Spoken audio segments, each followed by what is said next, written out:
G'day everyone. Welcome to the first episode of the Australian Herpetoculture podcast for 2022. How you going, buddy? Mate, I have missed your face. I know. We didn't really speak much over the break, did we? We did a little bit when, what happened in the YouTube video, and we'll probably get into that a bit later on. But other than that, man, we didn't really speak much, did we? My wife's sick a little bit of my face, probably, so...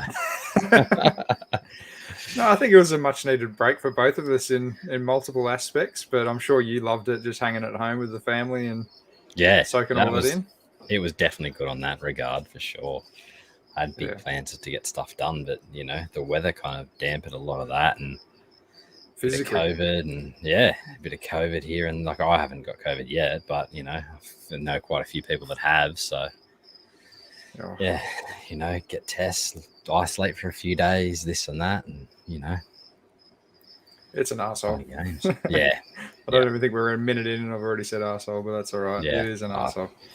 Yeah, it hasn't been the best start of the year, but other than that, it's been rough. Yeah, it's been rough. Well, you had a rough kind of end of the year, I guess, wasn't it? More so. Yeah, animal-wise was... Yeah, animal-wise it was more December. But yeah, COVID running rampant at the moment. That's just made work a hell of a lot more stressful, I suppose. So, yeah. Are you going back to work anytime soon? Yeah, I started on Monday. Went back on Monday. Oh, okay, but we've got a few guys off with COVID, and I'm going to try and run around and do 4 guys worth of work. Yeah. I know what you mean. And it's no one's fault. It is what it is. But yeah, you're doing the same thing. So I think I offered to come down and give you a hand too, didn't I? You did. Yeah. As much as I'd like to go, yeah, that's cool. Like, I didn't want to throw you in the deep end working retail. Yeah. So, but it's like, what do you do, eh? It is what it is, man. I mean, it's only a matter of time before everyone gets it. So that's it. You just got to hope that when you do get it, it's not that strong, or it's pretty sweet. So yeah, hopefully. One of my mates messaged me yesterday and he's like, what's up? I'm bored as hell sitting at home playing video games. He tested positive, but he's completely fine. So he's just like, got a week off. He's on the couch drinking beer and playing games. Yeah, I know a few. My parents have got it at the moment. They tested positive yesterday, and maybe the day before, and mum just had a little bit of a headache, and that's it. And dad, nothing. He was just smashing his beer like he always does. It's funny, hey? Yeah, I mean, it's one of those things, I guess. It's, but it seems to be everyone's suffering at the moment. There's a company at work, I think they're a steel fixer company, and they've got 120 blokes on the books. I think 80 of them have COVID at the moment. Jesus. That's a good haul. Yeah, they're struggling, but... We had an email yesterday from BioSupply saying that they're shut down at the moment because all their staff have got it.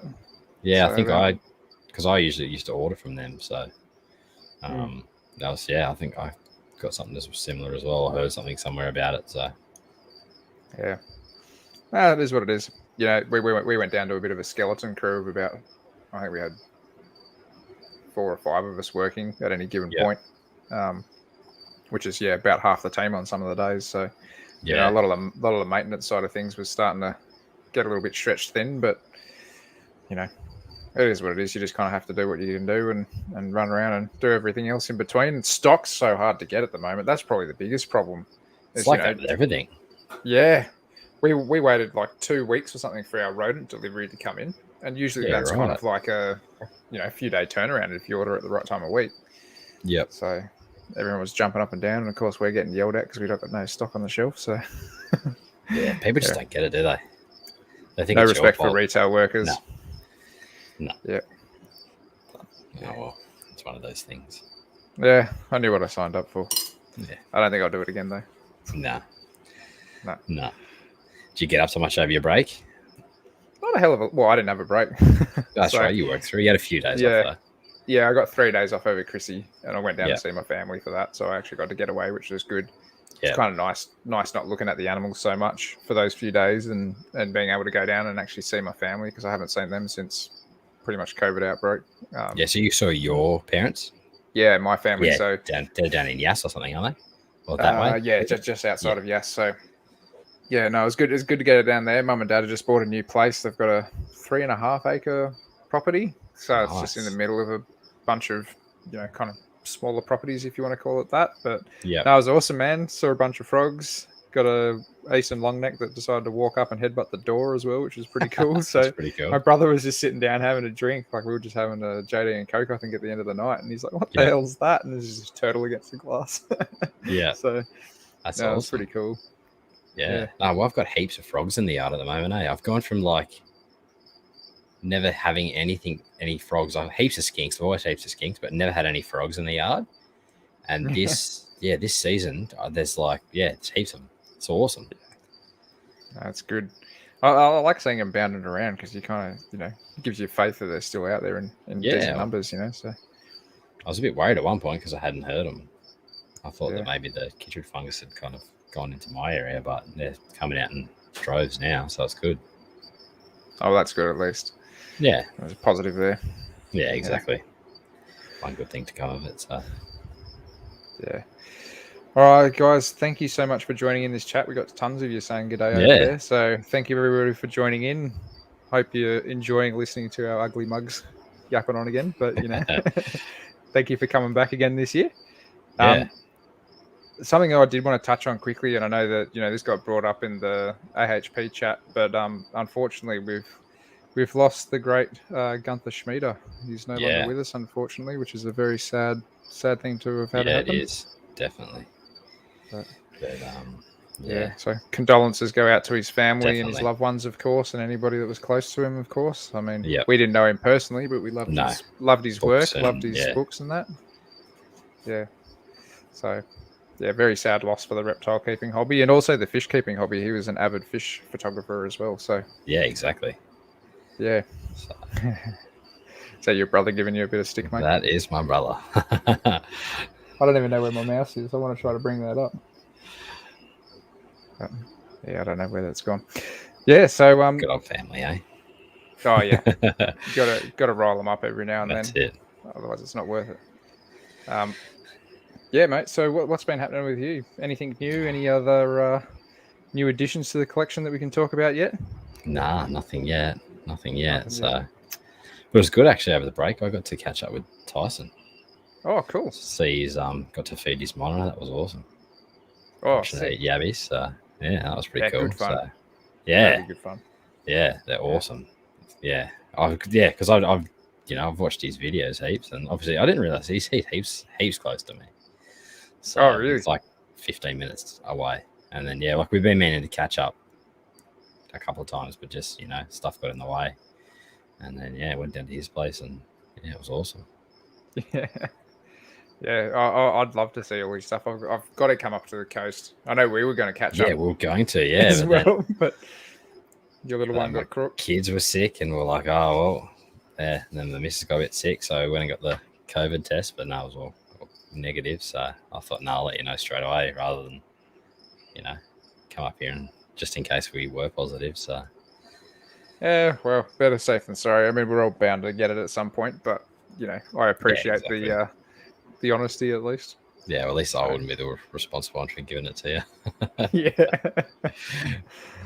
That's awesome. I know Tyson's got a lot of stuff happening behind the scenes that no doubt he'll probably come on here and have a chat about when he's ready. So yeah, it'd be exciting to see all that sort of stuff that he's up to. I want to see a few things that he's up to without mentioning anything. But yeah, I'll actually come up and then we'll go over there and have a beer. So yeah, that sounds good. It's an awesome room to just sit down and drink beer in. Hey, yeah. Well, it looks like it's very spacious. It is. It's basically like I'm going to say it's almost like a double garage. Yep. And it's like everything's around the outside. He's got like a couch in the middle, TV set up. I'm like, that's exactly what I want. Somewhere you can just, once the kids are in bed kind of thing, you just come down, crack your beer, and it's your space. You just sit there with your feet up. Yeah. But in saying that, though, I love the kids coming down here. Like, we were all down here today, the 2 kids and the missus, and we're feeding the boys forest dragons. And I've got some more super worms because the girls are gravid again. So I thought I'll just give them a bit of a treat, pump them up a bit. And, as soon as he sees those super worms come out, my son, he's like, "No, Dad, tweezers are mine," and just pushes me out of the way. There, just like, I think I sent you a video of him tweezers. Yeah, and that's just him. Like, he just wants to keep feeding them. Oh, you just keep feeding them. So get a bit of extra fat on them. So, but they're both gravid again. So that's pretty good. Oh, that's wicked. Yeah, 4 out of the 5 eggs that I got last time are fertile, so that's pretty good. Oh, nice. Yeah, nice. Stoked with that. So that's a good haul. I've got 2 out of 4 out of like her 5th clutch that she decided to drop for this year. Like she just kept dropping them. I'm like, you can stop. Like, I don't care. But yeah, I'm trying to really back off the food with my girl now, just to try to like stop that ovulation cycle. So yeah, which is fair enough. Yeah. Like I didn't care if I got fertile eggs or not, but it was just pretty awesome. So yeah, you gotta love a few of these comments coming through from the guys here. It's everyone's been really keen to get in here. I like that. Escaping the impending doom of Rona by jumping in the reptile live stream. Yeah, good on you, mate. That's the way to get into it. Hopefully we can provide some isolation. Yeah, for everyone. Yeah, well, that's it. You know, everyone's going through it, mate. Everyone's going through it. I know a young fella at work. He's so keen to come back to work at the moment, but because his dad tested positive on New Year's Eve or day. So they've been like locked down for a while now as it spreads through their household. But yeah, he's trying to get his hands on an antigen test at the moment just so he can come back to work. They're so hard to find. I fluked it like twice. Went down to the shopping centre, bought the groceries, and I looked up and there was a guy at the cigarette counter. I'm like, oh, what's he getting? I saw him get it. I said, I'll just grab some while I'm here just in case. You know, it would be handy to have. And then sure enough, it was handy. And then the next time I was there, did the same thing again. And I turned around. The second time there's 2 people in front of me.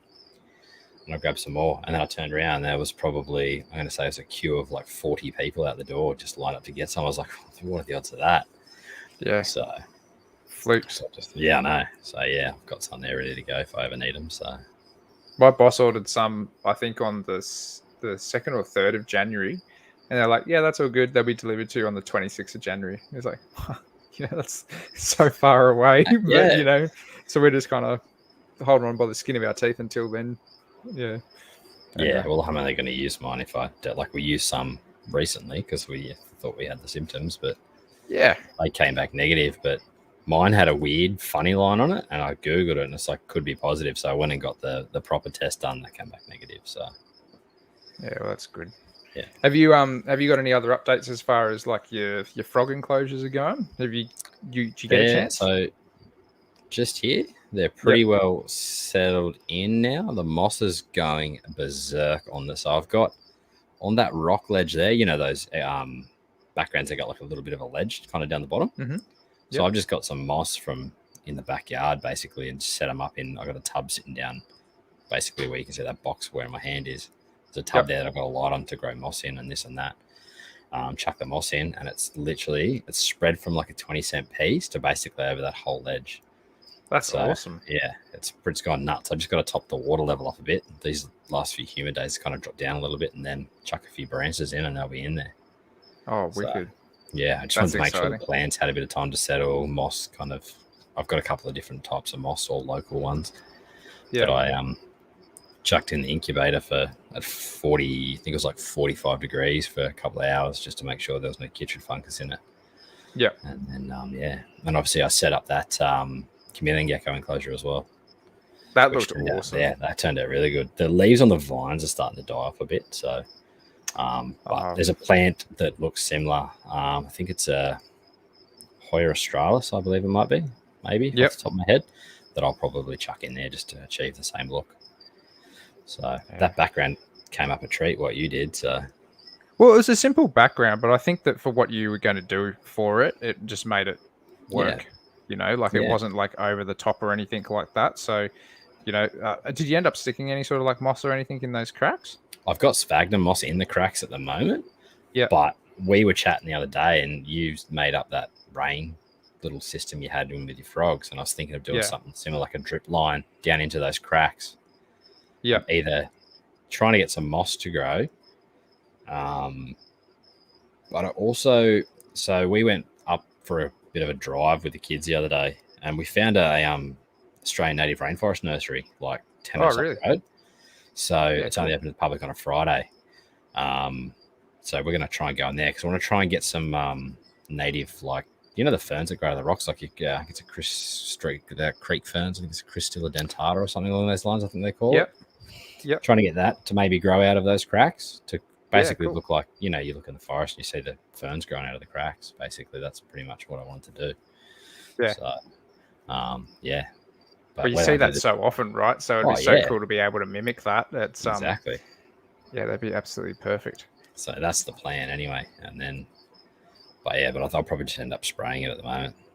So okay. Rather than doing the whole drip line and this and that, we've just missed it every day. I just need to find more Miss King nozzles as well. They seem to be hard to come by at the moment. There's a lot of them stashed here, mate. You never know. I'm sure we'll get into this conversation later, but you might end up with a few depending on what you decide to do. I'm just trying to figure out how to share a photo. I'd like to share a photo of your enclosure on here. I just saved a copy of it real quick, but if you go open up here you go. Hang on, I'll get my Instagram up. Give me 2 seconds, and I will see if I can bring up a photo. Yeah, because I really enjoyed it. Like it was such a simple background to build. Like I knocked that out real quick, but I think in that actual in that enclosure with the kind of style that you're doing in there, you don't really need that kind of crazy ledgy backgrounds and things for those geckos. I don't reckon. It's just something to kind of take the edge out of the black background on the PVC enclosure. Yeah. So did that pop up anywhere? That popped up for me. Yeah. Let me see if I can bring this in. Yeah, so there's a good look of it. Yeah. So yeah, that vine, the couple of these leaves down on the left side above the logo, they're they're still going, but the leaves up the top and the middle are starting to die off. Yeah, okay. Yeah, there's like an area of vines and this and that you can tell it's like near the parkland that they regularly clear. So, but yeah, those cracks you can see in the back that you've done for the people watching and listening at home, they're the ones you can see. I've got a vine coming out of the middle. I'm not a vine, sorry, a little fern or something. So that's actually out of the backyard. I had a couple of other ones, but they died. I don't know what species it is. I tried to use that Cam from Cam's Custom Background sent me this app you can ID plants on. It came up with an ID, but it's something. I think it's a different actual fern altogether. So yeah. But yeah, I'd like to try and get rid of the sphagnum moss out of there and try and grow some different types, maybe some clump moss or something along those lines. But the sphagnum's good just if I'm going to try and get a plant to grow out of it to keep the roots moist and give them something to grow up to. So because you can germinate a few of those ferns in moss as well. So be something cool. But I mean, I've got the branch in that enclosure. The Miss King was on before. That's why it's all wet. I've got the branch in that enclosure. That's just it's gone even more nuts. Hey, like it's touching the front now. Like I have to prune it back. It's literally mental. So. Yeah, I've never heard of that happening before. No, hey, where somebody's just taken a branch and it's still alive and then starts growing in an enclosure. I've had it happen before, but it died off. Like it grew, sprouted, died. But this thing's just gone nuts. Like, yeah. So I sent you a picture. God, it might have been a few days ago in the chat. Yeah. And it's literally gone mental again. Like even bigger. It's literally like so that the basically there is where the branch is, where my finger is. Yeah, it spans across the other side of the enclosure. Really? Yeah, it's basically like it only start. I remember you sending me a photo originally. It's like this little tiny shoot like this, and you're like, "Oh, how cool is this?" There's probably about 40 shoots now. I've got shoots coming out of it down the middle as well, like the middle of the branch. But yeah, it basically runs. So there's a 45. No, it's a 60. There's a 60 centimeter. Or maybe it is a 45. I can't remember how big the LED or light is I've got in there, but it's the length of that now. Some of the branches. So yeah, it's pretty awesome. Got to be happy with that, right? Yeah, I was pretty stoked. I would be interested to dig it up and see if there's roots coming out of it. There'd have to be. I reckon there'd have to be some sort of root system going to it, actually drawing nutrients in from there, because I don't think it's going to be getting all its nutrients just from the light. It'll have to be taking some stuff in from that soil. Yeah.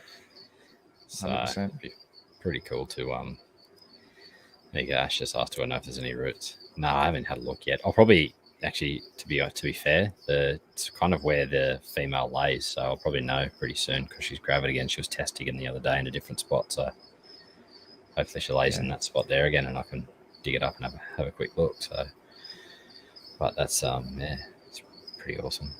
So I reckon you definitely have to do that just for your own interest's sake. Yeah, I'd be interested too. Yeah, Just when she does lay, like just disturb it once, sort of thing. Yeah. And put it all back. Yeah. Tell you what, those frogs of yours are annoying, mate. I was just gonna say, I just heard him going. He hasn't been too bad. Oh, there he goes again. They're awesome, those frogs, eh? My missus can find them every time she comes in. She can find every single one of them. She comes in, there it is. I'm like, how the fuck did you see that? I have to take her herping one time. She'll be like, bang, bang, bang, bang, bang. Eagle eyes. Yeah, but she's she loves them, loves the frogs. And it's awesome because you can hear them just like croak every so often. And we'll be out in the backyard and so I'm like, oh, it's frogs, and we'll run inside and he tries to find the snails that you got down in the bottom. Oh yeah, there every time as well. He's got a little magnifying glass. He brings his magnifying glass in and he's like, it's so cool. I'd need a magnifying glass to find those snails as well, to be honest. One of them, no joke, is the size of a 20-cent coin. Really? Yeah. Okay. One's probably half the size, but it's grown heaps since it's been here. But the other one's about a 20-cent coin now.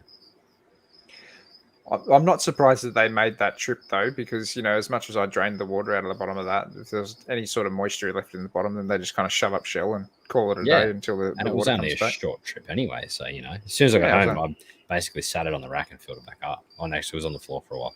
Sat on the floor, filled it back up, and then I drained it out to get it up on the rack. So, have you done any sort of like reshuffling yet in your room? I've shuffled the room in general, so I've got like. This desk used to be over that side. Yeah. Shuffled all that around. And obviously, I'll probably reshuffle it again. I'm trying to work out the best layout. Because it definitely looks different to the last time I saw you, because, before everyone was looking at the bookcase behind you. Yeah, so the bookcase that was the biggest thing that threw me. Where these are, the bookcase is now along like that way. It's in the same spot. Okay. They're pretty much like the door opens and misses the rack that they're sitting on. But I did that before the Christmas show, but obviously I had terrible internet connection, so I was on my phone for most of it, so I was just kind of standing there looking at my screen. But we're just trying to work out, like, because I got the other rack that you could see when we first started, that's still got basically just going to have all my wife's like work stuff on it, kind of thing. So but no. It's looking good, man. I enjoyed that Christmas show. Hey, like, as much as we were all having some sort of technical difficulties, I know you were struggling for a fair bit there. Tyson had some funny microphone stuff going on, but it was good fun to have all the lads on and just kind of talk a little bit of banter. Talk about what was going on with the animals and positives, negatives, all sorts, basically. It was, it was good. It was a bit weird kind of having so many people there. But in a way, it was good just to get everyone's different opinions and point of view. Yeah, 100%. Like, good way to wrap up the year too. And I know Matt was trying to listen to it. He said in the group chat he hadn't listened to it yet. And Scott was saying, how's he going to get his head through the door? It was definitely blowing a bit of smoke up his bum. That's for sure. But, well, what do you do, eh? It's a good episode. So a lot of people listen to those ones, which is pretty good. But it's just good to hear some of the stats from where some of the people were listening from and this and that. And you can kind of see it's picked up. Like, the more we do it, the more it's picked up. Like, the more people that have downloaded even older episodes. Like, you can see people have kind of jumped on board and listened to the older episodes towards the end of the year. So, have you been getting some personal messages in your inbox about it? Because I've been getting quite a few. Yeah, I've had a few. Yeah. No, it's good. It's good to hear. So you got that? Did you actually you got that awesome one that you posted on your page? I've been meaning to call him. Well. So did you get his details? I ended up finding him because he ended up contacting me, and I ended up kind of clarifying with Brody about that too. I've been swamped over Christmas, but I actually plan to give him a bell and have a bit of a yarn to him. But his name, I'll give it to you here, is Jerry McCarthy. So Jerry was a young fella that's been listening to the podcast and watching my YouTube and stuff like that, and really keen. And he was the one that went and saw Brody Jamison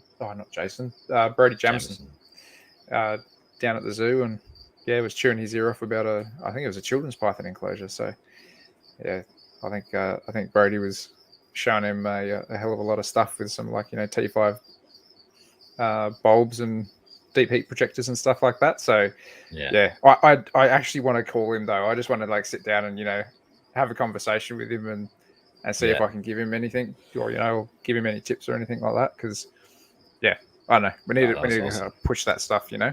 Yeah, definitely. No, that's good to hear. Yeah, really good to hear. Sorry for absolutely butchering your name there, Jamison. I just realised I was calling you Brody for a second there. Sorry, mate. Yeah. So that was really cool. I really enjoyed that. But I obviously, when I got back from Christmas, I had a pretty crappy time the day that I got back from my Christmas holiday, because I've been having a rough trot, mate. You put your video out, so we might as well chat about that now, eh? Yeah, I kind of wanted to throw it out there actually, because I wanted to throw it out before we jumped on and did this, so then we could talk about it and we can get it all out in the open. And it is something that I think we need to talk about more, and then that way people might not feel so secluded if they're having any issues or anything like that. We keep animals, so it all goes to shit sometimes, basically. Yeah, pretty much too. I had it rough, man. Because it started off with your Felicipota, didn't it? Yeah. So it started off with the Felicipota, which we talked a fair bit about in the Christmas episode. But basically, long story short, is I moved my Felicipota into a new enclosure that I'd just built just next to the desk. The enclosure was built for a couple of weeks before I moved them into there, and over the course of the first week to 10 days that they were in there, they essentially dropped off, and wasn't 100% sure why that happened. Still not 100% sure. A few people after you sent me the message first when the first one went, and because I had something similar, and I had a bad batch of crickets, but when that happened to me, I had not just one animal go, I had different animals, different enclosures go. Yeah. So that's why I thought I was like bad crickets, but then you're like, nah, it's just this one. And then obviously the cage mate went as well. Yeah, and look, if it was bad crickets, I feed the same batches of crickets. That's what I mean. You would have had other things go, because I had the same thing. I had a bad batch of crickets, and then other stuff went as well. It wasn't just the one gecko. Yeah. So, I mean, I just doubt. I can't rule it down to that. No. After talking to so many keepers, including Matty Somerville, if he's listening, so many people came back and said, I don't think that the temperatures that you were getting to was that hot. See, I kept mine on heat too. That's what I thought. These guys had a little heat mat. It was only a little 5-watt heat mat or a 7-watt heat mat in a crack of the enclosure, which got up to 32 in the crack, and then they could get down to, I think the hottest part of those days was getting down to about 26, 27 in the cooler end of the enclosure. So that's still where they're from though. Well, they come from the Kimberley, right? Exactly. I haven't been to the Kimberley, but I have been to Darwin and that, and it's fucking hot. I assume it's pretty. I mean, I know there's microhabitats and this and that, but of course, I'm sure a lot of those microhabitats are still 26 plus degrees. So I don't think, Yeah. And like you said, you got leaf tails above them as well. Well, that's it. And, Wyberba of all leafies as well, they're usually associated with, granite caves and boulders and stuff like that. They're pretty cool climate animals. It's not like it's Cornutus above them or anything like that. Although Cornutus are above me over here, which is, higher in the room again. Yeah. So they're fine. The Boyds there are fine. Green trees are fine. Prickly forest skinks. What else have we got? Plenty of geckos in this room that probably should be a little bit cooler. Yeah.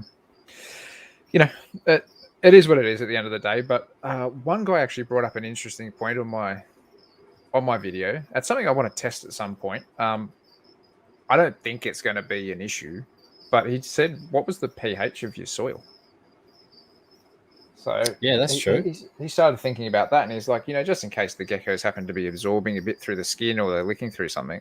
But then I go, okay, well it's a good thing to raise. But again, I've got so many animals with this same soil made by that certain person, so everything else is okay.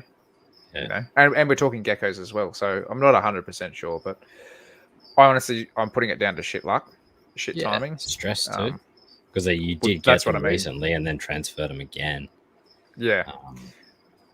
So they seemed like they were pretty happy in the little enclosures. I never actually saw them eat crickets physically, which Matt actually said that he never sees his eat crickets, but same as Matt, is I ended up having enclosures full of shit. So it's coming out the other end. You kind of call that good. Exactly. So, yeah. Usually, if they don't eat too much, don't shit too much. So, I mean, I saw mine eat, but you know, that's nor here nor there. It could, different animals get shy. Animals, yeah. And like I said, yours are only young too. Mine were older, so being that little bit younger. They're still big though. Like they were still, a decent sized gecko. They weren't like they were hatchies or anything like that. Like they're about a year old. Yeah, it's one of those things. I think it could have been stress related too. If I'm going to put it down to anything, I think it's going to be a combination of that. You know, the enclosures that they were in were a little bit dimmer. Like I didn't have that bright a light above them, and then putting them into this system where they did have proper daylight. Although that they had all the cracks so they could go and hide in and all that. Maybe that was a bit of a stress. Maybe going into an enclosure together was a little bit of extra stress. Just because there's another gecko there. Obviously new smells, new environment, bigger enclosure, all that sort of stuff. Like it all adds up. So I kind of put that down to just stress, bad timing. Maybe I needed to do something a little bit slower. Something that was brought up with me multiple times, which I can agree to an extent, is like using the tile pointing and how it gases off. So, something I always do with my enclosures, I don't just kind of finish a tile pointing enclosure and then chuck the animal in the next day. I try to at least give it a week to like properly cure. I tend to kind of spray down the enclosures and stuff as well, just to try to run any sort of residue or anything off the enclosure. A lot of that can be done when you're doing like your black washes and stuff like that with the acrylic paints as well. So shit happens. I think it's just one of those things. Natural silicon. Yep. It was literally 100% silicon from work. Like it was aquarium grade silicon. Yeah. Okay. Yeah. Well, that makes sense. Yeah. Yeah. So, stuff happens. Yeah. It's just what it is. But that was the tip of the iceberg, mate. That was the tip of the iceberg. And we're going to delve a little bit deeper into this because obviously it's a bit of a rehash of my video anyway. But in saying that, I think it's important to talk about this sort of stuff. And I know a few people here have said, thanks for sharing this sort of stuff, which is awesome. So I appreciate everybody's support that has given me support on that video because it was a bit hard to make. And kind of had to bite your lip for a little bit there because it was pretty... It's not nice to talk about this sort of stuff, but at the same time, it's important. That's right. So I think the next thing that I actually found was the green tree pythons after that. Yeah. So two of the hatchy green tree pythons have developed an enlarged heart, which is really crap because it's just kind of like watching them slowly deteriorate and just waiting for the time to go, okay, I think this is enough. They're not going to eat, time to call it sort of thing. So that's been a massive kick in the teeth. Just it seems they all did so well first thing off the bat. And I'm getting more feeding and this and that. Oh, my roller coaster high, mate. I was at the top of the peak and then all of a sudden it's just gone. Yep. Back down to the bottom. So yeah, unfortunately, one of them, he's looking shocking. One of the other ones that's got the slightly enlarged heart is a lot better. Like it's got way more weight on it. It ate more meals. I'm kind of just giving it a few weeks to see if it just sort of settles down or maybe the heart sort of shrinks up a little bit. I'm not 100% sure, but I've got a little bit of hope for that one yet. So we'll see what happens there. But yeah, another tough blow to kind of come home to that and go, oh man. Yeah. Just another thing on the list. And I think the biggest blow that I had was coming home from my family's place for the weekend and kind of going, all right, I have to get stuck into all the animals, give them a good clean, give them a good water and feed and all the rest of it. And then finding two of my brand new depressed that I got, and unfortunately it passed as well. So every day I was with the family, I was on the Grid Connect, checking the temperatures in the room. I was watching the videos, making sure that everything's working as it should be, via the camera and stuff. And who knows, man? I don't 100% know what went on there either. And I can't put that down to enclosure because everything's temping good, even on a hot day. And you had your Gillens in that enclosure, didn't you? Yeah. You traded. So. Yep. I had them in there for a couple of months before actually shooting them. But then again, that could have been stressed as well too. I think it comes down to young animals and just a stressful move. Yeah. I mean, and that's the thing with a lot of reptiles is they hide stuff so well. And stress is one of the things that, bring stuff out. And yeah. That's one of those things that it's,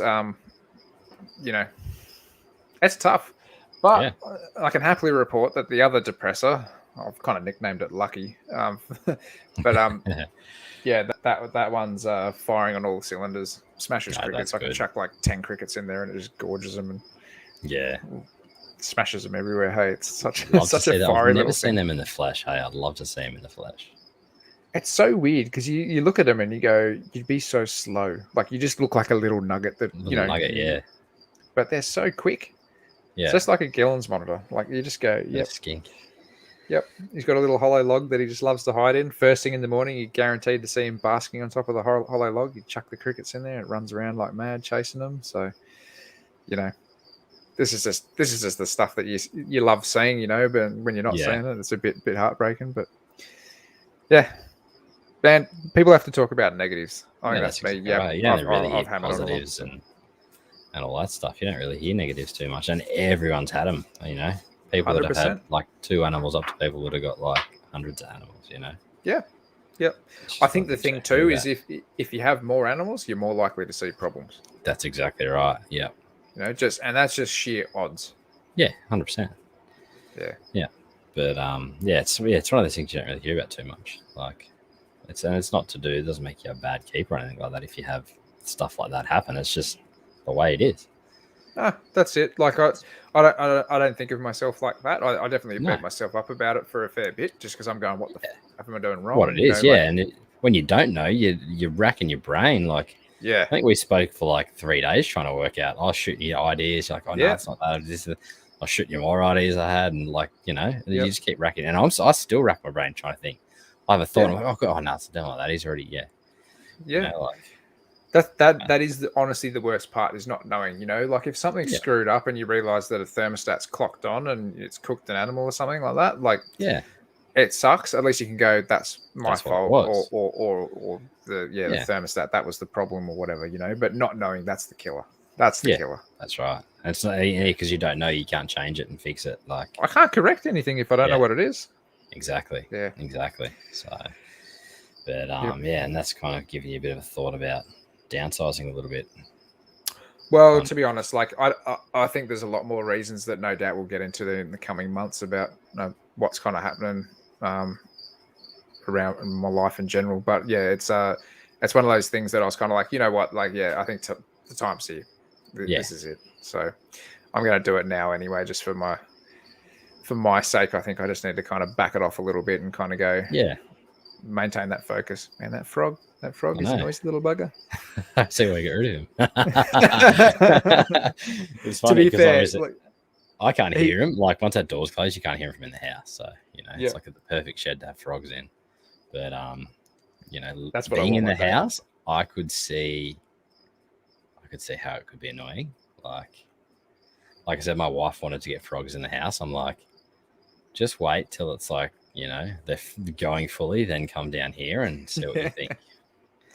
So, it's when he starts going off at about 4 a.m, you want to throttle the little bugger. That's right. So I usually go to work at about 4, so I might actually just pop my head out here one morning and see if he's going. So but I love them, man. They're awesome. I like these frogs are just taking me by storm. They're good things, man. I completely underrated in the hobby. I honestly think that if I had gone into a house, I wouldn't have gotten rid of any of my frogs. I would have kept them for sure. If you had They're such cool animals. Yeah, definitely. But being in an apartment's a bit I think because at least I had the garage where I was, so if they weren't croaking, it didn't bother anybody. It's like frogs outside, but that bothers some people, but I love it. I love hearing the frogs when I go to work in the morning. You can hear I've got 2 marsh frogs. One on my house will go, the one across the road will go. Like it's so funny, just like constantly. Yeah. So Kieran's actually just asked if we've ever seen a burrowing frog. We have indeed. Yes, we have. Yeah, I've got a picture on my Instagram. I've seen hundreds of those buggers. I had one night where I counted 40 individuals. Far out. Where was that? Down your way somewhere? Yeah, just like the local spot that I usually go to that we've talked about, obviously. But yeah, there was just one after the next, after the next, after the next, after the next. And that was walking in one direction, so we didn't count them on the way back, just because we're like, well, it could be a double up. Yeah, that's right. Yeah. So I couldn't believe it. There was just like one perfect night for obviously them, and they were just everywhere. Yeah, it was kind of like cool to see the first 5, and then after that, you just started counting them and walking past them, trying to find other things. Try not to step on them. Yeah. They're awesome frogs. I love seeing frogs in the bush, man. Yeah, same. It's a good indication of a healthy habitat. Yeah, we got to go up to the Wattigans and see if we can get some Satropa. Yeah, definitely. Photograph a few of those bad boys. I'd love to see them in the wild. Yeah. No, that's definitely a trip. But Mitch was keen, so when he's got time. Yeah. Give up your herb spot. Sorry, Braden. We keep that sort of stuff a bit tight-chested, as I'm sure you'll appreciate. Yeah. Yeah. Yeah, man. I'm keen for this downsize. Hey, I'm really keen. I'm looking forward to it. I think it's one of those things that's been a long time coming, and having such a large collection for a number of years now, or a larger collection. Yeah. I think it's just one of those things that I'm excited to do and experiment with, just having fewer animals, see if I can see some more behaviors, do a few larger enclosures and things. You'll get more time to spend as well, like observing rather than that's one thing I like about this. Like I don't have much stuff anymore, so I don't want heaps of stuff either. So I'm not, every time I come in here, I don't feel like it's a chore almost. Like I'm here, I can come down here and actually just enjoy it. Yeah. That's I definitely feel like it's a bit of a chore at the moment. Yeah. Especially when it's like, it's probably a bit different with snakes as well, because snakes, you just feeding mice and this and that. Yeah. And then, but if you're feeding insect feeders, you're down every couple of days, depending on what you've got. Like, you can't just feed them once a week, once every 2 weeks, once every 3. Like snakes, you can feed them. People do it every month, every 2 months, every 2 weeks, whatever it is. So you can vary depending on the size of the meal and this and that. But you got geckos, you kind of every couple of days down feeding crickets and woodies and That's it. It's kind of a crazy thing that I think a lot of snake people, they don't realize that, or they're smart enough to go. Could be that. Bugger the legs. We'll go this route and look after it this way. So I can 100% attest to bug eaters being a hell of a lot more work than a lot of snake people. So it is good during the cooler months of the year, obviously, where they do kind of calm down and you get that little bit of a break. But if you fall into the trap that I do. With hatchies, I all of a sudden go, this isn't too hard to work. I can add a few more animals. And then summer comes around and you get hatchies and then those extra animals and stuff. And you just go, what the hell have I done? Yeah. I've done it again. So, I'm looking forward to really downsizing. So it'll be good.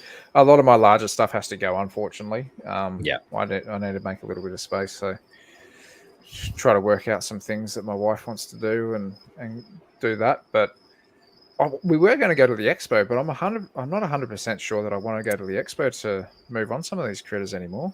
Yeah, you said that today.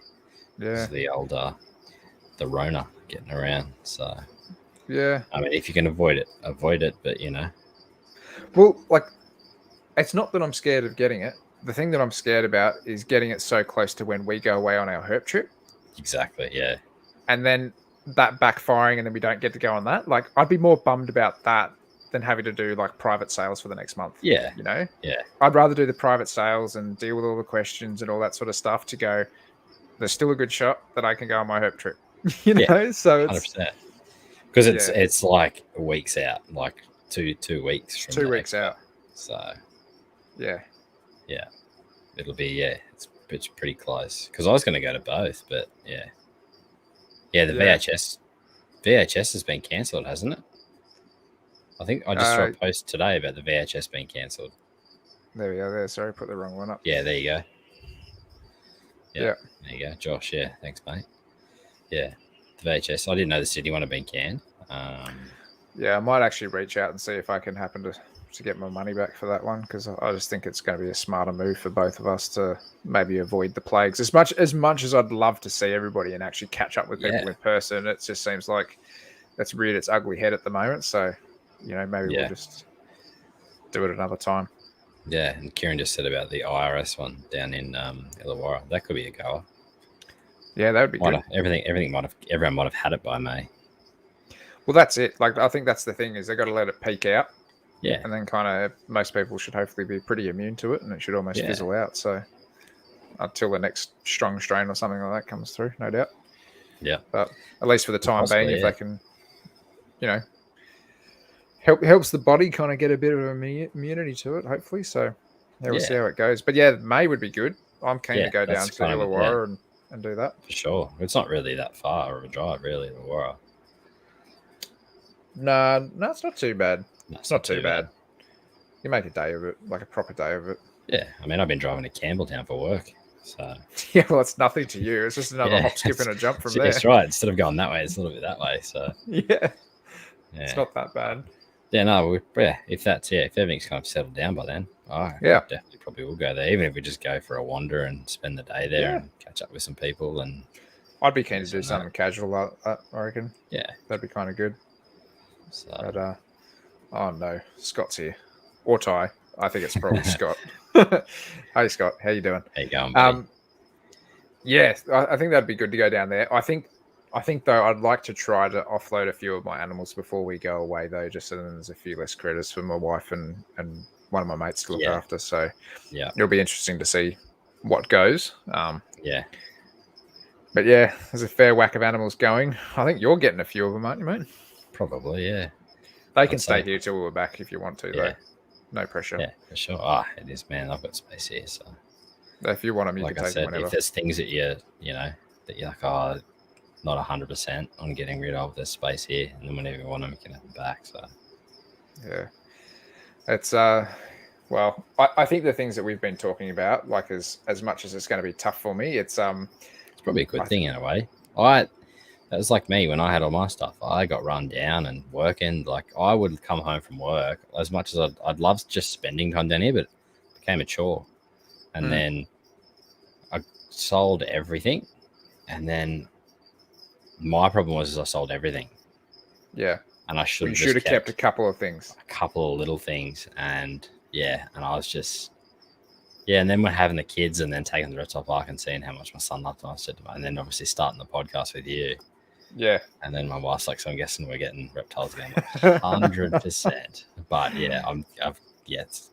I've kept a leash on it. So I'm going to keep a leash on it. She's got things I want and just things, I'm just going to work with them, and that's it. Well, you say that, but you've been messaging me going, oh, yeah, I reckon if you get a few spare of these, I reckon I could get some of those, But that's it. That's like, honestly, it's the same stuff I've always kind of had. So, but not. That's it. Yeah. It's a small number, man. That's what it comes down to. But I think with geckos too, there's a happy number. There's a number where like you're not buying the small packs of crickets from the pet shops, but you can order bulk crickets and they last you a certain amount of time before everything starts to. Because I find I can never, if I buy a big bulk pack, I can never get them to last for weeks. I can only get them to last for a bit over a week for some reason, no matter what I do. Really? Well, maybe 2 weeks. So I can probably squeeze about 2 weeks out of them, but I have a whole bunch just start to drop off. I don't know whether it's too much, too humid in there. I've cut bigger vents on everything. I got like vents both sides. I put food in there. I don't put like water in there per se. Like I put like a little bit of like something they get moisture out of. And then I just cannot. When you say that, like, are you talking like a sponge with water in it, or are you talking like a piece of carrot, or what are you talking? Just like a small piece of carrot. Yeah. Like enough that they eat it, but and then once it's kind of dried out, I put another piece in. But I just have some just keep dropping off. I mean, you're always going to lose a few. But I lose like if I got 1,000, I'd probably lose a good 300 of them. Wow. Okay, I just can't get them to last. Do you feed them any dry food? Yeah. What do you feed them? I've tried. I used to buy the mix from Live Foods, I think it was. Which was like a dry cricket mix. But there's one I'm gonna try from a Tyson actually got me onto this. There's a local mob on the coast. Tyson put him up on his Instagram. So I've just ordered a batch from them, so they should come pretty soon. But they sell like food and stuff, so I'm actually going to try their food. Yeah, cricket food. See how that goes. I've made up my own mixes. I've done it's like a special K mix with like bits of other dried bits and stuff in it. So, but yeah, I just can never get them to seem last longer than 2 weeks. Don't know what it is. So I've always kind of like bought enough for either a week or 2 weeks, and then that way, I'd get to almost the end of it, do another order, and then by the time that I'd feed whatever was left, that order had come, and I'd just start again. Yeah, don't know what it is. Can't work it out. That's weird. I've been feeding my crickets recently to the rat block cubes. Like the cube blocks you feed like feeder rodents and stuff like that. Yeah, right. So I bought like a 20-kilo sack of those so I could feed the hoppers some of those as well. And then just whenever I need to feed them, I just chuck a couple of those giant cubes in there with the crickets and, half a carrot or thereabouts. But yeah, Scott, get rid of all cricket feeding stuff as it's a freaking pain. Woodies are a pain when they're loose in your apartment too. So it's kind of a trade-off a little bit, but I'm trying to get my woodies cranking at the moment. Yeah, see out here, I probably could do woodies, I've got like in the shed next door, I could probably do some woodies in there. Yeah. So that'd be pretty interesting. So Scott's just said apparently that rat and mouse lork pellets work for crickets mixed with dog food. So I think that was the same pellet that I got. Yeah, it was the same pellet that I've got. So it's quite a popular one that a lot of people use when they're breeding rodents. Whether that be for food or I mean, you have to buy it by a sack though. That's the drama though, mate. So it's cheap. You can buy it from enfieldproduce.com.au, I believe it's called. I want to say it cost me like $40 delivered or something like that. That's all right. Yeah, it's not too bad considering the amount of food that you get. So yeah, like I've literally got a 5-liter tub over there sitting on top of another 20-liter tub of it. Like it's a fair amount of food. I think my container is actually bigger than yours. Like, is yours are those black ones you got up the top of that rack, hey? Yeah. Yeah, so my container is actually big in there because I thought it might have been maybe a space issue, but I've got heaps of space in mine. Where are we here? There, yeah. I'm on top. Yeah, how confusing is it, hey? I do it all the time. Oh, it's so backwards. So backwards. Must have been made by an American. Oh, yeah. That's the little hoppers are doing all right. I don't feel like I'm seeing them as much as what I used to. I don't know if they're just kind of being a little bit shy lately, but I just put some fresh veggies or something like that in there, and they come out for a fair while and smash them and then run away and hide. No more babies yet. Yeah, it's a little bit weird, but it is what it is. So what does Scott just say? He buys 4 bags a month, and that runs 25 rodent tubs at $33 a bag. That's pretty good going. Yeah. If that's getting your rodents out for you. I'd love to have the time to do and space to do my own rodents. Like just to an extent where it's, needed. I have done it a couple of times in the past, but man, it's just so time consuming. You spend more time on the feeders than you do on the actual reptiles that you're wanting to keep. That's my limited experience. Because I was breeding rodents for pets before I actually got into reptiles at all. So yeah. I know how much work goes into those buggers. My missus hates, and that's cockroaches and rodents. Yeah. So I could never breed them. You don't reckon you could swing it for a couple of Spinifex hopping mice? Maybe, possibly. She doesn't mind the native stuff, but rats, no chance. We had chickens. We used to have chickens, but just so you know, with chickens they do bring in mice sometimes and rats, and then we had rats. There was a guy next door, and there's like an area of corner of his garden that was just overgrown, and they were in there, living in there, coming in, eating the chicken food and going back. But yeah, she hated it. I had to set up the rat traps, and she probably would. She wouldn't mind the natives, but I don't know. I just wish we could have more of the mammals on license in New South Wales, but yeah, I know what you mean. Yeah, I got a few hatches out at the moment. Yeah, I was just about to ask you about that. You've got quite a few. You sent me a message today. Yeah, but more on the way. I got some gillons that are looking like they're getting ready to pop. Knowing my luck, they'll pop like a week before we go or while we're gone. Yeah, I just know. Yeah, because it's like the exact same time last year that this female dropped eggs, and when they hatched. So it's chances are my wife's going to be going, oh, what the hell do I do? And he's in the middle of Kakadu. Yeah. So you probably won't have phone reception either. Nope. So nope. Sleeping under the stars, mate. It'll be great. But yeah, no. So I've got 4 Hatchie White Berber out now, 2 Ciliaris aberrans, 1 little Northern Velvet Gecko. All the children's hatched, obviously. The Green Tree Pythons. Gillen's on the way. Northern Velvet's on the way. More Ciliaris on the way. Boyd's on the way. More Leaf Tails on the way. It's all happening. Nice. As soon as I get rid of these animals, I'm going to have a whole bunch more animals anyway. So yeah. I mean, you're not going to get rid of any of the Gillens, so. Nah, the amount of my inbox has been flooded, even with that video. They're like, "Are you sure you're not getting rid of any Gillens?" I'm like, "No, nope. Not happening. Not happening." But yeah, so you've got a pretty good list of what you're getting rid of in your head, kind of thing, or? Yeah, I'll put it out there because I know what it is now. Yeah. So I'm going to be moving on. Actually, I already have moved on one of my diamonds, my oldest diamond. Yeah. Oh, that's your first one, isn't it? My favorite diamond. Yeah. So the one you moved. Yeah. So it just happened to line up right where a guy contacted me kind of out of the blue that I know. I bought a Green Tree Python off him in the past. And I was like, if you're ever going to sell this particular diamond, I'd be really interested in her and da-da-da-da-da. And like, I know he's a really good keeper. Yeah. And I was like, oh, so happens that I'm actually was going to sell her in like a month's time, so if you're keen for her, then I'm more than happy for you to take her home. So he drove up from the Snowy Mountains on Sunday to come and grab us. So awesome. Yeah, really glad that she's gone to a good home. Like, as much as I love all my animals, like that was one animal that was like one of those ones that was going to be really tough to move on. So because there's that sentimental attachment to it as well.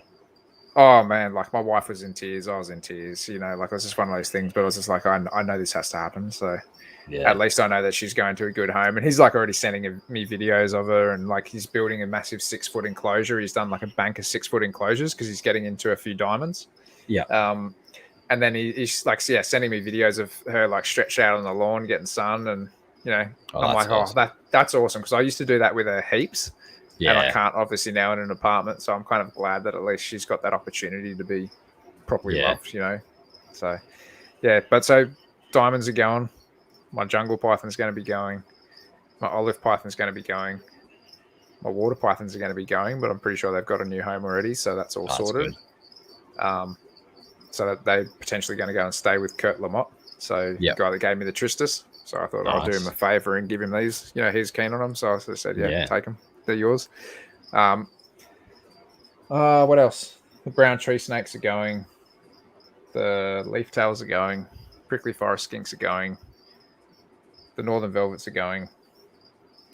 Yeah. But there's not going to be a lot left, to be honest. It's going to be keeping all the monitors. Yeah. Keeping the roughies. Kind of your thing, so. Yeah, they always have been, I think. And roughies are awesome. Roughies are bloody awesome. They're an animal that I'd probably quite happily just get another 1 or 2 just to have another couple like juvies or something like that to grow up. Yeah. So yeah, that'd be really cool. Keep in mind, guys, that anyone listening, some of these stuff have already found homes. So there's some things here that I'll probably have to skip out on a few people if you're asking about this sort of stuff. So monitors are staying. I'm going to be keeping a lot of the arid geckos. So the aberrans are staying. The Fimbria are staying. I quite enjoy those. Obviously, all the Gillens are staying. That's just a no-brainer. But yeah, like I think I'm just going to make like a bit of an arid room with a few kind of like forest species as a bit of a side thing. Keeping the boys, obviously. Yeah, keeping the boys. I'm keen on them, man. I really love them as an animal. Yeah, so do I. I don't know about yours, but mine is so friendly. Like mine are mine like run out and like run around the floor here and stuff. Yeah, like, right. Mine are you put your hand in the enclosure, and they're like frilling out on you, like puffing their necks out and running away. And I mean, they can hand feed them. They'll freak out at first. They'll move behind the stick. Do the old "you can't see me, but you can see them," and then they'll like puff the throat out, and then they realize you got a cricket and go, "Oh no, actually, I'll take that cricket." And then you put your hand in it again. They do it again, and they go, "Oh no, I'll take that cricket." So, I mean, I've held them in that. They kind of do that. Like, if they're running around and you try and grab, I don't bother. I just let them go unless they've jumped out of the enclosure. I might pick them up and put them back in. But if they run around, I just leave them. But if I get them off the perch, they're usually pretty good. They'll sit there. They'll sit in your hand for a bit. Yeah. But they're a little bit sketchy. But I mean, they're not like a beardy. So no, exactly. That's it. I didn't buy them to be a beardy either. So I think the thing that might have changed with my particular situation is kind of similar to you. When I was in my last house, I had them in a garage where I wasn't in there all the time. Yeah. Whereas now, being part of my unit, I walk in here multiple times a day. I might be doing something on the computer or whatever, so they're watching me heaps more. Yeah. So maybe that's just made them a little bit more chilled out with me to realize that I'm not actually a threat. So so I only come in here either feed stuff, look at stuff, and obviously do the podcast. That's kind of it, really. No one else comes in here. So whereas you've kind of got that little bit of foot traffic, and they're kind of near the door there as well. So Oh yeah, that'd feel us, physically vibrating the floor and stuff like that, no doubt. And my wife loves sticking her head in here and stuff like that, and poking around. I always catch her. I catch her because of the Grid Connect camera. I'll be at work and I'll be like, it'll tell me that something's movement. It gives me the signal, and I'm like, what the hell? And then I catch her, and she's just doing these ones, looking at enclosures or whatever. That's good. And then I yell at her through the camera. I'm like, hey, you're setting it off. Leave my animals alone. Yeah. Oh, that's good. You kind of worked out where you want to move on there. Ryan Cox asked a question there too. I've never kept pink tongue skinks. Never. No, I haven't either. Although Marcus did offer some to me recently, and I was pretty intrigued. But I think if I was going to do them, I'd like to do them outside. I always thought of doing them as in a cohab with Boyd's. Yeah. Something along those lines, depending on size, and I think I've seen it done somewhere actually. The pink tongues can get pretty big from what Marcus was saying. Like he was saying, sort of like almost like 50 odd centimeters or something for some of his localities. Yeah, he's got. So that's a pretty impressive skink. They're a cool skink. Yeah, I heard they can be bastards of things too. Yeah, Marcus was saying too that he had heat on his, so I don't know how that would go. The Boyd's, unless it was just like already a warm cage as is, like ambiently warm or something. Maybe I don't know. But he was saying, no, I think it was because he had his outside. Okay, yeah. So for the cooler times of year or whatever, I think he was putting heat on them. Maybe that was it. I can't quite remember. Yeah. That'd be an awesome animal to keep, though. Yeah. Did you see the picture, the one that someone posted the other day on Facebook down in Victoria, a wild one? They were like, Mitch commented on it. I found it. Yeah, and he basically just told them to contact the wildlife agency down there, DLWP, whatever they are. But it's like a wild one. Some people thought it might have been albino. It was just basically it was full. It was basically like caramel. The whole thing was a caramel color. There was no stripes or anything on it. Yeah, wow. But you could tell it was a pink tongue. Yeah, okay. Yeah, if it was that clear. Yeah, but it looked awesome. It was like it's like a caramelly, color. It looked awesome. But I'm keen to see a photo of that. If anybody's got that photo, shoot it to me, please. Yeah, I'd love to see it. But almost cool. Patternless, Kieran's saying. Yeah, it pretty much was. It had like a slight little black on its thing, maybe its nose and its tip of its tail or something, but maybe a slight little bit, but it was almost patternless. But you know that like in between color, it's got like the black and then the band. Yeah. The banded the other color the whole way through, like it's almost had. Okay. Yeah. Oh, that's it. I don't know if it was patternless or if it was some type of, I thought you could get patternless pink tongues, or am I thinking of she oaks? Sure. I know my she oak's got no pattern to it, but I'm just trying to think of what I'm pretty sure you can get, or some. Yeah, I could be wrong there. I don't know my skinks too well, obviously. Yeah, you can. Kieran's saying. Okay, cool. Yeah, I mean, cool skinks though, man. I find that the Sheoks are kind of just like a smaller version of them. I think like Sheoks have honestly got such a little personality to them, like much like the pink tongues and blueies and stuff like that. Like my guy gives me so much grief. There you go. Marcus breeds Patton's pink tongues too. I thought so. I just didn't want to call him out just in case he didn't. But I was pretty sure that he did have some. So if you think of skinks, you obviously get associated with Marcus. Marcus has got bloody everything.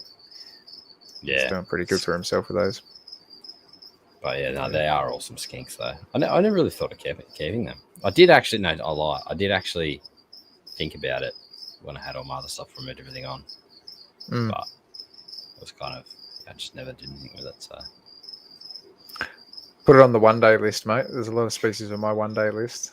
Just have a bit of fun with. Yeah. While we're speaking of different species, though, what do you reckon about this question? The hardest geckos to keep in the hobby. Just curious. What do you reckon? I have a species in mind, but I'm trying to remember how to pronounce the name. And I will tell you what I think.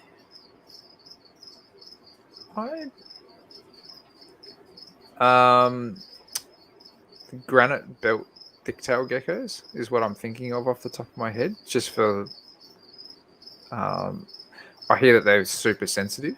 Well, I can't even think of the Latin on them, but they're like UV something, aren't they? Uvediculus virus or something along those lines. I'm not really good with scientific names. I just know that they've been like an absolute mission to try to get established, probably more so than keeping. I think it's more the breeding side of things that it's the harder because they need a little bit cooler. A lot of people say leaf tails are hard, but I reckon that's absolute bullshit. Yeah. I can't remember every single one of my leaf tails has been a dream. Hey, yeah, I've been very lucky there. I honestly can't remember the name of the species. It's a termite eating gecko. I can't remember. I know Ursula keeps them or kept them. Well, yeah, of course. Any termite specialist is going to be an absolute pain in the ass. Yeah, I know Ursula kept them, but she actually had access to termites. So Diplod. All the Diplodactylus and stuff like that. There you go. Yeah, Diplodactylus conspiculatus. That's the one. Maybe. There we go. I'm pretty sure that's it there, yeah. Beaked geckos, that's the one. Yeah. Beaked geckos. I reckon they would be.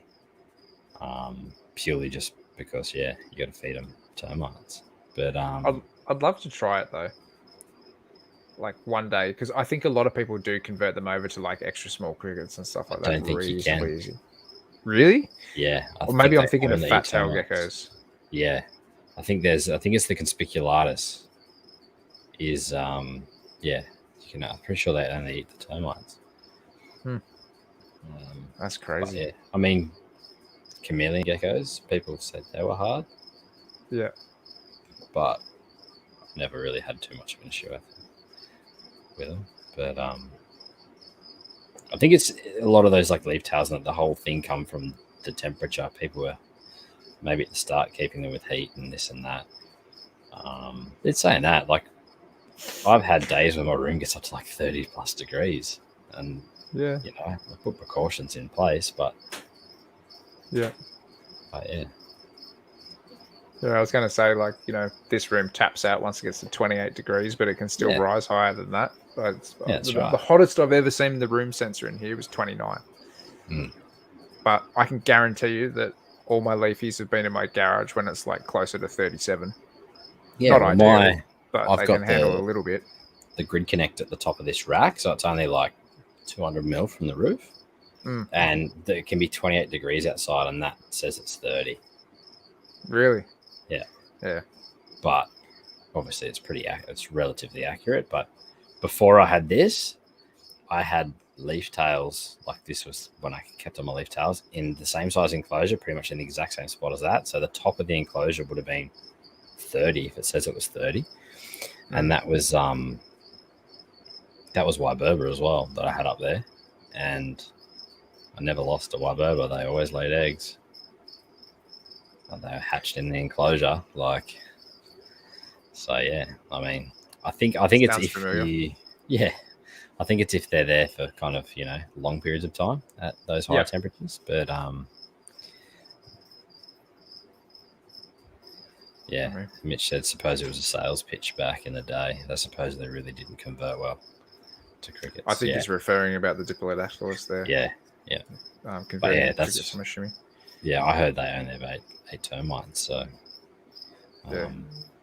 but yeah, you don't see anyone with them anymore. But I know saw a few fat tail geckos though out in the NT. That was really cool. I've never seen them. So I'd love to see some. Like I said, anything out there is a first for me. So I'm just going to be, and anything gecko related, I'm just going to lose my In saying that, anything really, I'm just going to be like a kid in a candy store, like I was with that Burton's. We found that Burton's. That was really cool to see you losing your shit over like stuff that I'm just like, yeah, it's a Burton's, yeah. But I was like, man, this is awesome. Like, and the color, I love that color, that bronzy color. That was stunning. So, yeah, I'm really looking forward to this trip. I think I actually needed just to kind of revive a little bit of my passion. Like it does. You kind of you forget that, I think every trip that I've been on and I come back, like I just come back so much stronger, so much more eager, just so much more excited to do things with my animals and change and chop things up. So yeah. I think just being in that kind of, I just feel better being in that sort of place, just out in the bush. Yeah. I'm just happy in the bush. And simple out in the bush too, Doesn't have to be fancy, does it? Nah. Into the stars, sweating your backside off. Well, that gets pretty cold at night time sometimes. But I don't think we're going to have that problem, mate. I think we're going to have the problem of overheating more than more so. Flies. But yeah, I'm super keen. Yeah, we'll get a few flies, no doubt. But I don't even think they were that bad when I was up there. Yeah. But in the center, they were horrible. Yeah. Horrible in the center. But yeah, Darwin wasn't that bad. No, I'm super keen, man. I've got like a list of things that I'm starting to put together of stuff that I'd love to see. Obviously it's a wish list and what you get's what you get, but and anything else is kind of bycatch, which would be awesome. But man, everything's new, so everything's on my list. Well, as we've talked about many times, man, pretty much everything's new for me too, apart from water pythons. But I still want to see a water python in good nick. Like that one that smashed Luke's camera. It looked awesome. Yeah. Luke's got some good stuff recently too. So yeah. He's been posting pictures. Super keen. But, he was super excited that day that we booked the tickets, and he was just like, "Yes, finally, you've actually tell me the date." Yeah, no, that was super exciting. It'd be good to catch up with Luke. Obviously we saw him at the expo, but last year. But before that, I'd seen Luke for years before that. So. Oh, it'll be good. I'm enjoying, looking forward to just hanging out for a few days with some like-minded folk and just kind of purge the system of reptile. It's funny. I was out the fridge getting some beer, and like my missus, I look at my missus and she had this smirk on her face. I go, "What?" Like your wife's got that look, and she's thinking something, and she's thinking something, and she thinks it's funny. I go, "What?" She goes, "Nothing. I'll tell you later." I go, "What is it?" She goes, "It's funny. You've spoken to reptiles a bit with me, like ever since we've been together." She goes, "I always listen, but I just kind of went in one ear out the other kind of thing." And she goes, "Now you talk about reptiles with a guy and drink beer, and everyone listens to you." Like I don't know about everyone, but I said it's just good to. We still have a few listens clearly, but it's it's funny. To be fair, like we talked a fair bit, regardless of podcast or whatever like that. We talk a little bit, but it's good to be able to actually talk face to face. Yeah. If a few people listening, that's fine. Exactly. And have a beer as well. Like I'm struggling to stop drinking beer during the week, but like I'm like, nah, I've got to drink on Tuesdays. Tuesday's my week. Yeah, I know. Day to drink. But doesn't take me much to get dusty, so my boss always knows if we've done a podcast if I come in the next day. I'm not too bad. I'm not bad, but yeah. I think I'm just a bit slower the day after. I'll tell you what, though, the older I get, and it depends on the beer I drink too, because I usually drink pale ale. So depending on the pale ale you're drinking, how hoppy it is, and this and that, the next day 4 beers can give you a filthy headache. What have we got there? I haven't tried that one actually. Twisted Palm. I can't remember where I got it from. I think I just grabbed it from Dan Murphy's. Yeah, so I love doing that. I got a little bottle down. I think I've spoken numerous times. A little bottle down the road, and they've just got heaps of craft beers. I'm on the purple Coopers. You love those tins, don't you? I like Coopers. I always like Coopers. But Tyson has got some awesome. He's got like on the top of his enclosures, he's got all these like beer cans he's drunk, like all the like different types of beer. I'm like, that's pretty cool. You're gonna have to, when we go up, we'll have to go up for a few beers up there. It's a room that you just want to sit in and drink, and like, especially seeing the animals there too. Like he's got immaculate enclosures that are just really nice looking, like actual habitats. And he's I've always been blown away by that.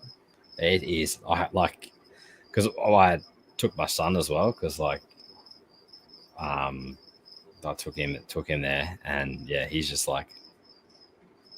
Just standing there wide-eyed at this enclosure, like, whoa. And because he's got some olives as well, like they're huge. And he's just standing there like, whoa. But it was awesome. Yeah.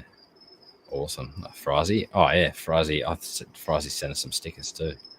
Okay. Messages the other day. So yours are in the mail, Frizy, too. I've sent you your ones as well. I need to get mine made up. One day.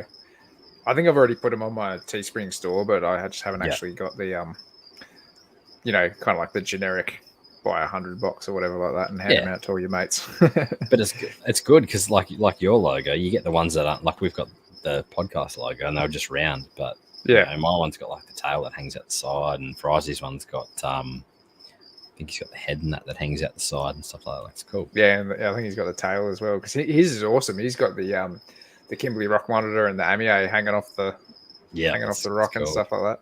Yeah, it looks wicked. Because I think a killer job. Yeah, Luke did a killer job on his. He did ours, my one, and your one as well. And I think we spoke. I was going to get him to probably do up a new logo for the podcast. I think. Yeah. As well. Yeah, so we can change it up, mix it up a bit, and maybe get some more stickers and stuff. That way we can take something along to the next expo we go to. But I got some off. I've been watching their back, what would you call it, a back catalogue? They posted up videos a while ago of, what's it called?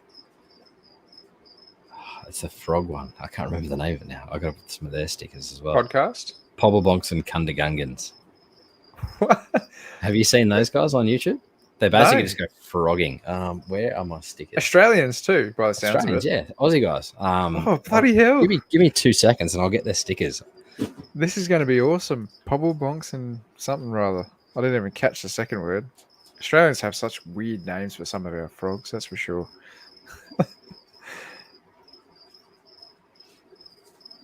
Oh, here we go. Pobblebonks and Kundagungans. Bloody hell. Subscribe to that bad boy already. These guys are on YouTube. Yeah. And obviously they've got like their stickers. They've got a range of them, hey? Yeah. Oh, that's wicked. So I got some of their stickers the other day. So part of my sticker collecting as well. Mate, I'm keen to watch some of these videos now. But yeah, they got some, because they put a video there, but they pretty much just go frogging. They see other few different things in that as well. And I think they go with a couple of other guys have been in their videos, a couple of good herpers as well. Ben, I can't remember his last name, but I've followed him for a while on Instagram. But yeah, go give these guys a follow on Sounds YouTube. like they need to post a little bit more often to keep the masses pleased. Yeah, I think they had a bit of a break in between through COVID and this and that and didn't post much. But yeah, they just posted up a video the other day. Oh, sick. So yeah, kind of got my frog fix on over. It's good to see Aussie content, you know? Like it is. Heaps of American stuff on YouTube. And then they're obviously Aussie guys. And yeah, it was awesome. Pobblebonks and Kundagungans. I didn't know how to pronounce the last word, to be honest. And I heard them, so I'm like, yes. You buggered off and I butchered it 2 or 3 times while I was trying to sit here. I couldn't remember where I put my stickers. They're in my book rack. So I'm going to collect stickers and maybe do it like you done. A sticker board somewhere. Do the sticker board, man. I'm regretting not making a bigger one, but it's a good start. I can always add more. So I might even do a sticker folder. Sticker folder. Plastic and sleeves. actually stick them into the folder, or just collect the stickers and slip them into the sleeves? I'll probably stick them to something so then I can just do it on like black paper. Yeah. I've just got all the stickers. It'd be cool. Yeah, that'd be wicked.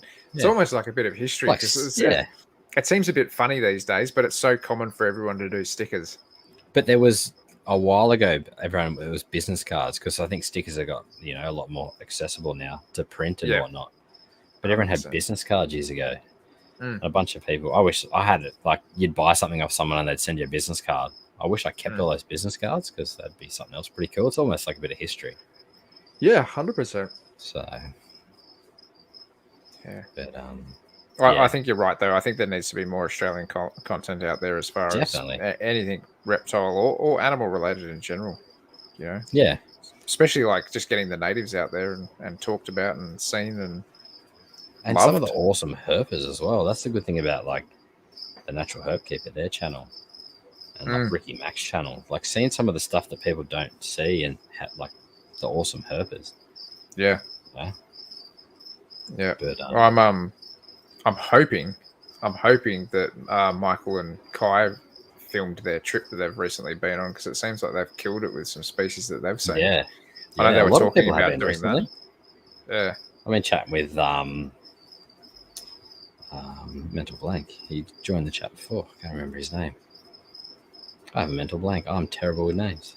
I'll talk to him heaps. He's just sitting there laughing at me. You and me both, because I just butchered Jamison's name like 1 billion times in the chat. Yeah. So I can't even remember his name. We saw him the other night when we were herping. Ollie, there you go. How did I forget Ollie? Yeah. I have no idea. He's been getting some of the pictures he's posting up. And I'm like, he's getting some awesome stuff. Yeah. But how the hell did I forget that? He moved around the corner from me, apparently. Yeah. I think he's like not far from you at all. No, he's like I think 5 minutes or something. Yeah. Yeah. Maybe literally, 10. Yeah. I think because he told me where he lives, I'm like, I'm pretty sure you're like around the corner from Luke almost.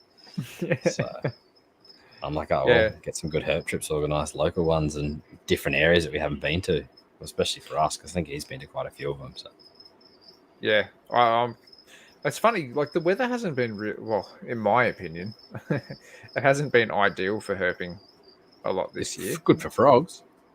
Good for frogs, 100%. No denying that. So maybe we need to do. Speak of the devil. Maybe we need to do a little bit more frogging or something this year, just to kind of take the edge off. But I'm keen to do a bit more. I'm just kind of we haven't had those like 32, 35 degree days kind of blat through and warm everything up properly. So yeah. But I saw Cam got the anglehead that crossed on the road up on the coast. He was up here Cam Candy. Ago. Yeah. Oh, wicked. Yeah, he got an anglehead crossing the road. Pretty cool picture of it sitting on like a dirt road. So. Oh, crazy. I've been doing a bit of driving with the kids up kind of the back, kind of near where we were. Yep. Herping and trying to. I think I might have found a few other spots up that way as well. Yeah, sick. Good. So. Yeah, wicked. Well, I'm keen, man. Picnic lunch the other day, and the local lace monitors decided to visit. I tell you what, they're game buggers, eh? It's funny. Like, if that was me without my kids, I would not have cared two craps. But having two kids and sitting there, and this lace monitor, like there was one near us, he can't quite come over. But then the bigger one come over and then come right up to the table and just did a lap around the table. And I was like, if I didn't have the kids, I would have been like, this is awesome, getting down, take a bit of your first thought's like, man, if these kids move too quick, jump off this table. Yep. Get that monitor response triggered. 100%. And obviously he's there for food because people are feeding him. Oh, yeah. And this and that. And then as soon as we got all, packed everything up, went to the car, he walked straight over to the garbage bin, climbed up into the garbage bin to see what was in there. Yeah. I mean, I only threw a juice bottle in there, because we went and bought a juice for the kids. And you thought, what'd you put in there? Climbed up in there, climbed into the bin. Oh, nothing in there, climbed back out. They're so smart. Honestly. I know. They're just like bin chickens, but a reptile. Yeah, pretty much. They're reptile, yeah. But, bin reptiles. But yeah, it was absolutely massive. And I'm like, the damage that thing could do to a 1-year-old in a second. Man. Yeah. Like a second. You see what they do to adults, mate. They take off and fingers quick and stuff. too. They're so quick. And I was just, whole time I'm like, kids sat on the table, and I was just kind of, the whole time I was just kept an eye on it.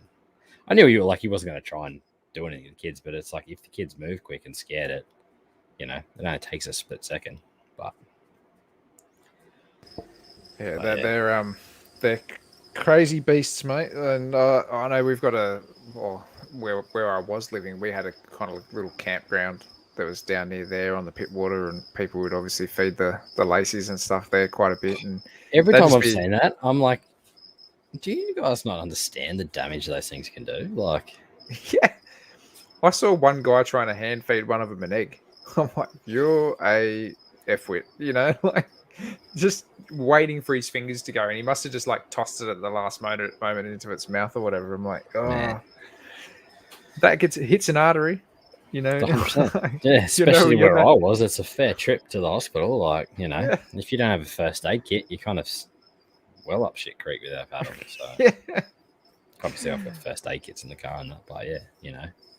Yeah, it's funny how your whole perception changes, you know? Yeah. Like, no doubt. Yeah. You know, if it was just me and my mates, I wouldn't have even thought anything. As soon as it come over, I'm like, kids, just picked them straight up and sat them both on the table. And I'm like, I would not have done that. I wouldn't have even thought 2 seconds if I was just like, if me and you were there having something to eat, I wouldn't have thought it, you know? Yeah. Like, it's going to do anything. But yeah, you just automatically switch modes. So I thought it was funny the first time that we went herping at that particular spot together when, you know, the road was a little bit tight and a little bit sketchy, like it was a bit bendy and stuff like that. And you're like, oh, I don't know if I want to be walking this road in case a car comes flying up. Yeah. And I was like, oh, yeah, probably shouldn't be. You know, like I was so casual about it, and you're like, I'm kind of thinking about it, you know, like I've got to go home to the kids. And yeah, but then the second time we went down there, but there wasn't as many cars on the road that night. There was heaps of cars on that first night. Yeah, it was like 20 cars, I reckon. Yeah, it was ridiculous. Because we even said that. We even said there's Scott character building. That's also another word for divorce, I believe. But yeah, that first night, the amount of cars that were coming up and down, I was like, I don't know if I want to walk down that one. But going down there, there's a bit more room than I thought there was. Yeah, but that's where we found most of the stuff too. Once we kind of trekked down there. So I think next time we might go that bit and then go down and then walk the other way, like go down, come up, and then go back the other way kind of thing. I can go down the bottom, walk up, and then at least you can just walk down. Yeah, that's true. Yeah, that's actually not a bad idea. It's always easier walking down at the end of the night. Yeah, that's right. You don't realize how much you walk on that little spot, do you? Like, that's a fair walk. Oh, what has Mitch said here? Sorry, I love a good camo story. Old scamo camo.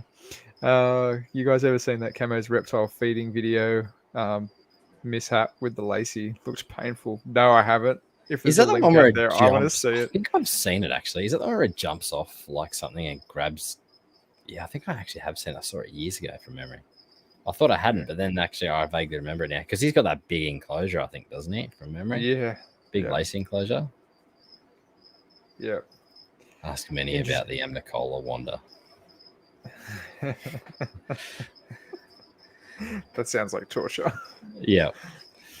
But yeah. They're definitely can do some damage, so mate. Yeah. I'd hate even to be some of the smaller ones can. I'd hate to get bitten by my mangrove. Like she's only 4 foot, but she's big enough. Yeah. And she's bluff charged me a couple of times and a little bit of wee came out. So they're definitely intimidating. But yeah. I mean, their teeth are there for a reason, so I know what they can do. That's the thing. And it's like it's their eyes as well. You can see they're thinking. They're not just like, you know, a snake that kind of curls back and gets whack. They're looking at you and they think there's something going through that mind. Like, yeah, I think especially once you start getting into that kind of slightly larger monitor as well, like they are way more in tune than the small guys. Like, don't get me wrong, I love my Gillons, I love my Kimbo. Loki is so switched on all of the time. She's watching everything I do, every movement. She learns it. She knows the patterns. Like, I have to try to be so careful not to throw rodents in the same door and stuff like that. Like, I try to like alter different sort of situations and that. But yeah, she's quite switched on.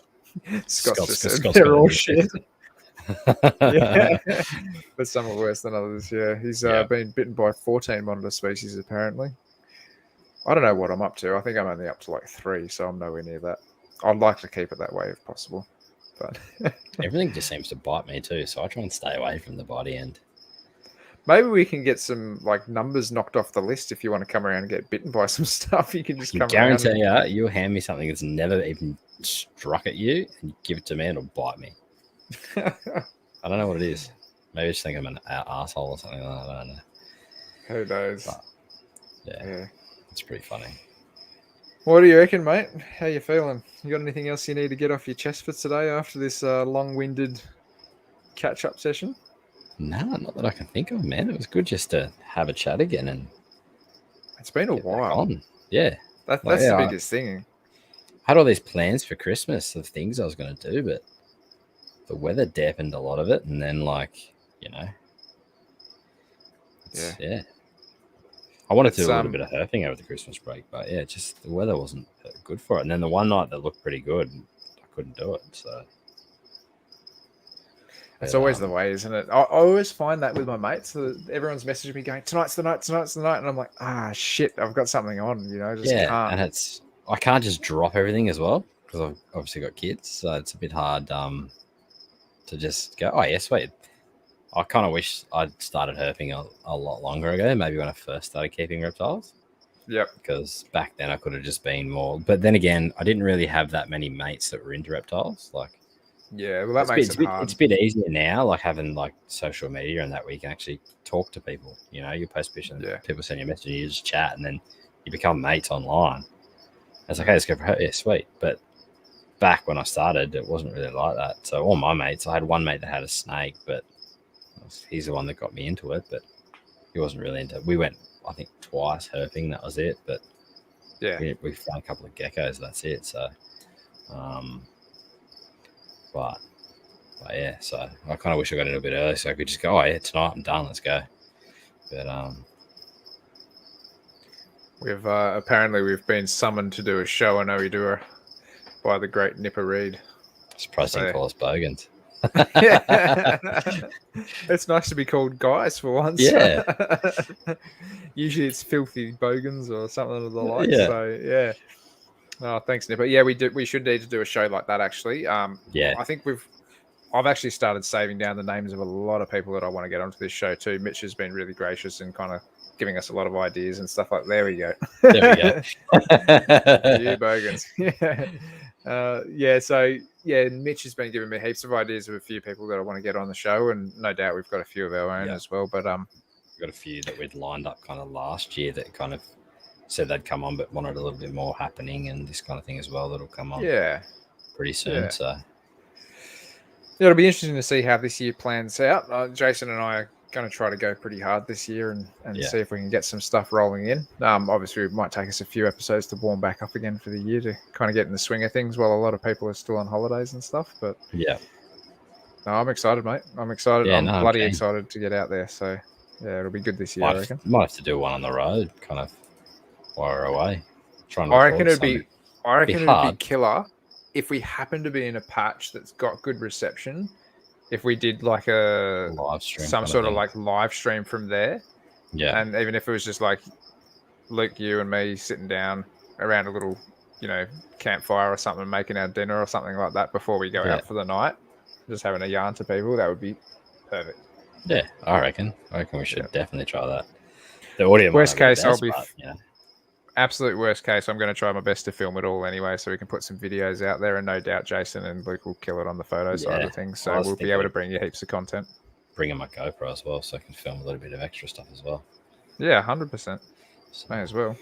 Yeah. Did you get a new GoPro, or did you got an old one? No, I've got an old. I've got a 4, I think. GoPro Hero 4, I believe. So okay. Yeah, I think I've got that one. I think I got a 5 or a 6, but I just I'm going to bring it, but I just don't find the quality's that good for some stuff. But anyway, my father-in-law's got a new one. I might even just see if I can borrow his for a bit. If you can get a 10 or something with that like stabilization capability and that sort of stuff, like awesome. they shit all over everything. Yeah, they're great. He's got one. Pretty sure he might even have a 10, or he was looking at the 10, but he had it old. I don't know. He buys stuff like that all the time. He's like a gadget guy. Loves his cameras as well, so he's into photography as well. So we quite often go out like sunrises, shoot sunrises and stuff. When I was living at their place when we were saving for a house. So. Oh, cool. But yeah, it's always good when you can share a hobby with your father-in-law. It's always a good one. That's right. Yeah. So I got my father-in-law into fish. Oh, did you? Yeah, he's got his office with 3 fish tanks in it now. That's so awesome. Yeah, he's got a little saltwater tank, a cichlid tank, and then just like a random tank that all these other random fish end up in. But yeah, good stuff. Helps that I work at a fish shop, so I just bring home tanks and go, "Oh, you got this now," and he's like, "Oh, sick!" You know, he gets all excited about it. Yeah. Actually, speaking of which, before we go, when are you getting these turtles? Yeah, so I went to get that tank the other day, but that was when we had to isolate, so I should get it this weekend. Okay. So basically cut the top off it, fill it up with water, and then good to go. Yeah, sick. I completely forgot about that because I know he's running out of food down there. So yeah, it'll be drop him a tub to him. Probably pretty soon. I should get it. I'll message the guy today actually, so I should hopefully pick it up on the weekend. Cut the top off, fill it up with water. So Bob's your uncle. Exactly. I've got the filter and everything, so got the spot for it. Yeah. That was one of the things I was going to do over the break, but when I organised to pick it up with the guy, and then we had to go get the COVID test. I was like, can't make it today, mate. Sorry. Yeah. So rough trip. Yeah. Alrighty, mate. Yeah, well, that's just an angle grinder jobby. That's 10 minutes of cutting and then filling with water. Take longer to fill up with water than it will to cut the lid off. Oh, mate, an angle grinder is like butter on most of that. Yeah. Oh, yeah. Yeah. So I've got actually a little portable bandsaw as well. That might be a little bit quicker for those bits of metal. And then just grind at the lid. Yep. So. Like a hot knife to butter. That's it. All right, guys, so we'd like to sign off here and say thank you to Eric and Owen and the rest of the NPR crew for having us. If you'd like to contact them, it's best to find them at moreliapythonradio.net and email them at info@moreliapythonradio.net. Make sure to go and follow NPR Network on Facebook, Instagram, and YouTube, all at NPR Network. As far as contacting us on our social media platforms, you can email us at australianherpetoculture@gmail.com. You can also find us on Facebook and Instagram as well. Make sure to check us out on check out our Teespring store for podcast merch. The link is on the Facebook page. To see more of what Jason's doing, make sure to follow him on Facebook and Instagram at The Gecko Effect. And for myself, you can find me on YouTube, Facebook, Instagram, Patreon, and Teespring under Beach of Scaly Beasts. We hope to have you back next week for another episode of the Australian Herpetoculture Podcast. Good night, guys. Good night.